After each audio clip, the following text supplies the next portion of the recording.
حضرت خباب رضی اللہ تعالیٰ عنہ بن الارد کی تکلیفیں۔ حضرت خباب رضی اللہ تعالیٰ عنہ بن الارد بھی انہی مبارک ہستیوں میں ہیں جنہوں نے امتحان کے لیے اپنے آپ کو پیش کیا تھا اور اللہ کے راستے میں سخت سے سخت تکلیفیں برداشت کی۔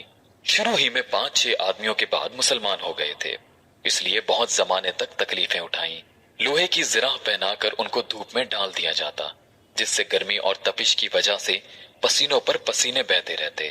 اکثر اوقات بالکل سیدھا گرم ریت پر لٹا دیا جاتا تھا، جس کی وجہ سے کمر کا گوشت تک گل کر گر گیا تھا۔ یہ ایک عورت کے غلام تھے۔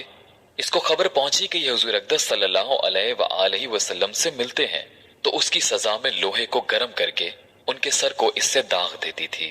حضرت عمر رضی اللہ تعالیٰ عنہ نے ایک مرتبہ عرصے کے بعد اپنے زمانہ خلافت میں حضرت خباب رضی اللہ تعالیٰ عنہ سے ان تکالیف کی تفصیل پوچھی جو ان کو پہنچائی گئیں۔ انہوں نے عرض کیا کہ میری کمر دیکھیں۔ حضرت عمر رضی اللہ تعالیٰ عنہ نے کمر دیکھ کر فرمایا کہ ایسی کمر تو کسی کی دیکھی ہی نہیں۔ انہوں نے عرض کیا کہ مجھے آگ کے انگاروں پر ڈال کر گھسیٹا گیا، میری کمر کی چربی اور خون سے وہ آگ بجھی۔ ان حالات کے باوجود جب اسلام کو ترقی ہوئی اور فتوحات کا دروازہ کھلا تو اس پر رویا کرتے تھے کہ خدا نخواستہ ہماری تکالیف کا بدلہ کہیں دنیا ہی میں تو نہیں مل گیا۔ حضرت خباب رضی اللہ تعالیٰ عنہ کہتے ہیں کہ ایک مرتبہ حضور اقدس صلی اللہ علیہ وآلہ وسلم نے خلاف عادت بہت ہی لمبی نماز پڑھی۔ صحابہ رضی اللہ تعالیٰ عنہم نے اس کے متعلق عرض کیا تو حضور صلی اللہ علیہ وآلہ وسلم نے ارشاد فرمایا کہ یہ رغبت اور ڈر کی نماز تھی۔ میں نے اس میں اللہ تعالیٰ سے 3 دعائیں کی تھیں، 2 ان میں سے قبول ہوئیں اور ایک کو انکار فرما دیا۔ میں نے یہ دعا کی تھی کہ میری ساری امت قحط سے ہلاک نہ ہو جائے، یہ قبول ہو گئی۔ 2 دوسری یہ دعا تھی کہ ان پر کوئی ایسا دشمن مسلط نہ ہو جو ان کو بالکل مٹا دے، یہ بھی قبول ہو گئی۔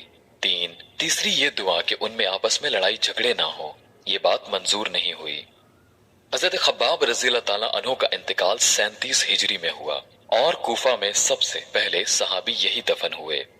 ان کے انتقال کے بعد حضرت علی کرم اللہ وجہہ کا گزر ان کی قبر پر ہوا تو ارشاد فرمایا، اللہ خباب پر رحم فرمائے۔ اپنی رغبت سے مسلمان ہوا اور خوشی سے ہجرت کی اور جہاد میں زندگی گزار دی اور مصیبتیں برداشت کی۔